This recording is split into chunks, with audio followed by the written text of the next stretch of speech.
ചില നേതാക്കളുടെ ഒരു കുഴപ്പം, അവർ ഏത് മുന്നണിയാണെങ്കിലും ഏത് രാഷ്ട്രീയ കക്ഷിയാണെങ്കിലും എത്ര വലിയ നേതാക്കളാണെങ്കിലും കൈക്കൂലി വാങ്ങിയും അല്ലെങ്കിൽ അഴിമതി കാട്ടിയുമൊക്കെ ശീലിച്ചു കഴിഞ്ഞാൽ അതൊരിക്കലും മാറുകയില്ല. അത് ഏത് കാലഘട്ടത്തിലും.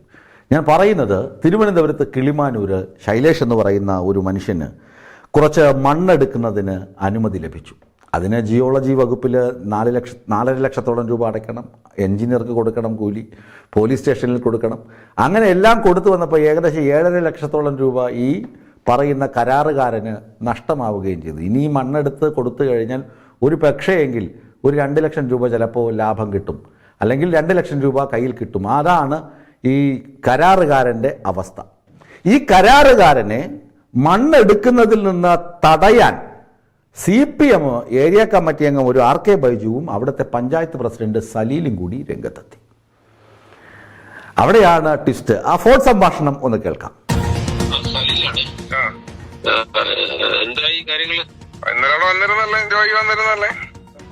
എവിടെ വന്നേ? അവിടെ നിങ്ങളെ പാർട്ടി ഓഫീസിൽ തന്നെ വന്നിട്ട് എന്നിട്ട് പൈസ കൊടുക്കാൻ പറ്റും. കൊടുത്തോ? കൊടുത്തിട്ട് വേണ്ടെന്നു പറഞ്ഞു. 1 ലക്ഷം രൂപ ഉണ്ടെങ്കിൽ മതിയെന്നു പറഞ്ഞു. ആര് പറഞ്ഞു? മറ്റേ കക്ഷി പറഞ്ഞു. മറ്റേ ബൈജോ അവിടെ വന്നോ? ബൈജിനെ കണ്ടിരുന്ന? കണ്ടെന്ന് പറഞ്ഞു. അപ്പൊ അത് കണ്ടെന്ന് ചോദിക്കണേ. അങ്ങനെ ബൈജു പറഞ്ഞെന്നൊന്ന് ചോദിച്ചോളേ. ചോദിക്കാം. അല്ല, ഞാൻ ഇന്നലെ ബൈജുനെ കണ്ടു. അങ്ങനെ ബൈജു പറഞ്ഞില്ല. 25,000 രൂപ ഉണ്ടായിരുന്നു. 25,000 രൂപ ഞാനാ സാറേ എല്ലാവർക്കും കൊടുക്കണം. നമ്മൾ ആരെയും നോക്കാൻ പറ്റില്ല. ഇപ്പൊ സ്റ്റേഷനിലായാലും നമ്മളും കൊടുത്തേ വെക്കോളൂ, എല്ലായിടത്തും കൊടുത്തേ വെക്കോളൂ. സ്റ്റേഷനിലൊക്കെ നിങ്ങളിപ്പോ അത് ഇങ്ങനെയാണെന്ന് പറഞ്ഞപ്പോ സ്റ്റേഷനിൽ കൊടുത്തെന്ന് പറഞ്ഞപ്പോ അത് ആ മണ്ണ് ഇപ്പൊ ഇടിക്കണ്ട എന്ന് ചീരുടെ ഞാൻ വിളിച്ച് പറഞ്ഞ അത് തൽക്കാലം ഹോൾഡ് ചെയ്ത് വെക്കില്ല. പാസൊക്കെ അവിടെ കയ്യിലിരിക്കും. പഞ്ചായത്തിൽ ഇപ്പോഴും 38 ലക്ഷം രൂപയുടെ മണ്ണ് അവിടെ ശിവാലയുടേത് ആറ്റൂര് ഹോൾഡ് ചെയ്ത് ഹൈക്കോടതിയിൽ കേസ് നയിക്കുന്ന കേരളത്തിലെ ഏക പഞ്ചായത്താണ്. അപ്പൊ നമ്മളെ പ്രശ്നം എന്ന് പറഞ്ഞാൽ നമുക്കിപ്പോ തെരഞ്ഞെടുപ്പ് വന്നു, നമുക്ക് വീണ്ടും നമ്മളെ സംവിധാനങ്ങൾ ഇവിടെ വരണം. അത് വരികയും ചെയ്യും, സർക്കാരും വരും. അതുകൊണ്ട് ആണ് നമ്മൾ നിങ്ങളോട് ഇങ്ങനെ ഒരു കാര്യം ആവശ്യപ്പെട്ടത്. അപ്പൊ അതിനിടയിൽ നിങ്ങളുടെ ഭാഗത്ത് വന്നതാണ് ആരാ ഒരുത്തം വന്ന് പോലെ അത് പൈസ കൊടുത്തവനും അറിയത്തില്ല, വാങ്ങിയവനും അറിയത്തില്ല, ആരാണെന്ന് അറിയത്തില്ല. കേട്ടല്ലോ, പഞ്ചായത്ത് പ്രസിഡന്റ് പറയുന്നത് നിങ്ങൾ ലക്ഷങ്ങൾ തരണം. അതുപോലെ ഏരിയ കമ്മിറ്റി ബൈജു പറയുന്നതും അത് തന്നെ. നിങ്ങൾ 2 ലക്ഷം രൂപ തരണം. ഈ 2 ലക്ഷം രൂപ പാർട്ടിക്ക് കൊടുത്തു കഴിഞ്ഞാൽ എന്താകും സ്ഥിതി? അപ്പോൾ ഇയാൾക്ക് കിട്ടാൻ ഉദ്ദേശിക്കുന്ന 2 ലക്ഷം കൂടി പോകും. പിന്നെ ഈ മറ്റ് സാധന സാമഗ്രികളുടെ വാടക ഇയാളുടെ പോക്കറ്റിൽ നിന്ന് ഇയാളുടെ ഭാര്യയുടെ കെട്ടുതാലി പണയം വെച്ചോ കൊടുക്കേണ്ടി വരും. ഇതാണ് കരാറുകാരൻ്റെ അവസ്ഥ.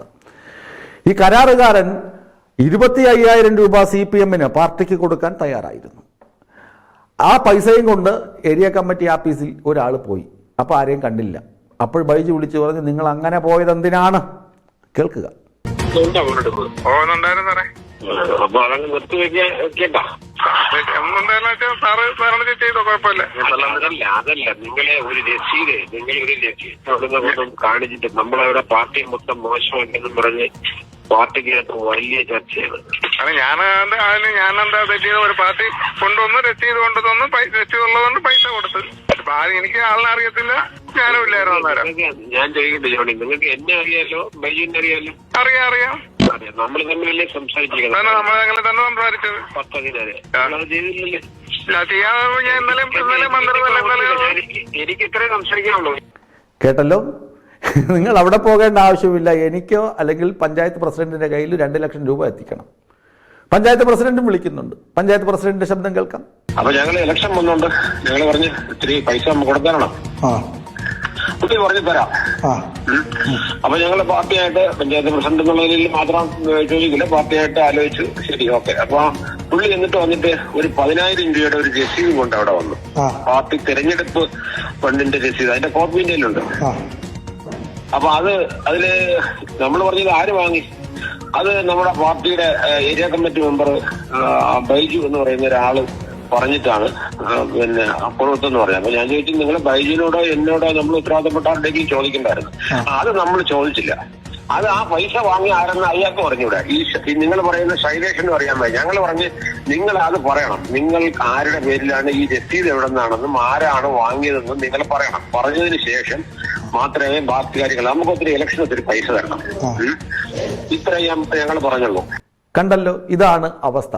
അവസാനം ഈ ശൈലേഷ് പറഞ്ഞു, നമ്മുടെ കരാറുകാരൻ പറയുന്നു, ഞാൻ ഒരു 10,000 രൂപ പാർട്ടിക്ക് കൊടുത്തു, തെരഞ്ഞെടുപ്പ് കാലമല്ലേ, 10,000 രൂപ ഏതോ ഒരു നല്ല പാർട്ടിക്കാരനാണ്, അയാൾ രസീതും കൊടുത്തു.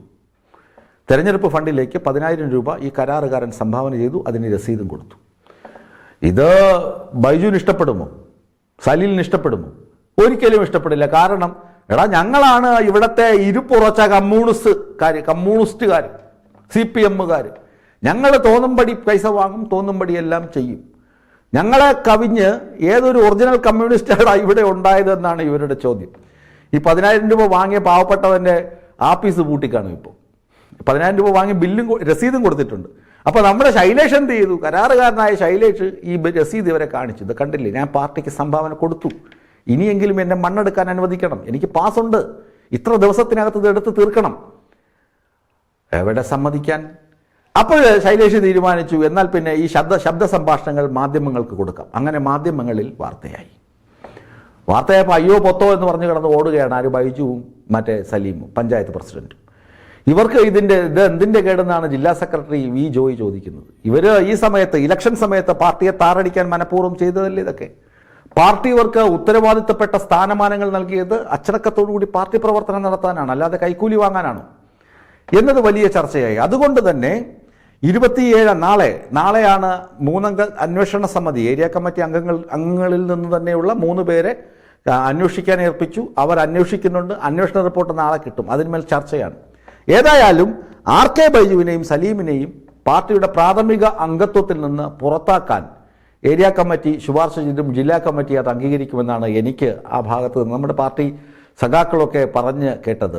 ബൈജുവിനെയും സലീമിനെയും പാർട്ടിയിൽ നിന്ന് പ്രാഥമിക അംഗത്വത്തിൽ നിന്ന് പുറത്താക്കി രക്ഷപ്പെടും മാത്രമല്ല, ഈ വിവാദത്തിൽ നിന്ന് എങ്ങനെയെങ്കിലും പാർട്ടിയെ രക്ഷിച്ചെടുക്കണമെങ്കിൽ ഇതല്ലാതെ മറ്റ് മാർഗങ്ങളില്ല. കടുത്ത അച്ചടക്ക നടപടിയാണ് കിളിമാനൂരിൽ വരാൻ പോകുന്നത്. അതുപോലെ തന്നെ നമ്മുടെ ശബരിമല സ്വർണ്ണപ്പാളി കേസിൽ പത്മകുമാറിനും വാസുവിനും വരാൻ പോകുന്നതും ഇതേ അവസ്ഥ തന്നെയാണ്. ആരെയും ഭയക്കാതെ കൃത്യമായി നടപടിയെടുക്കും പാർട്ടി എന്നാണ് അറിയാൻ കഴിയുന്നത്.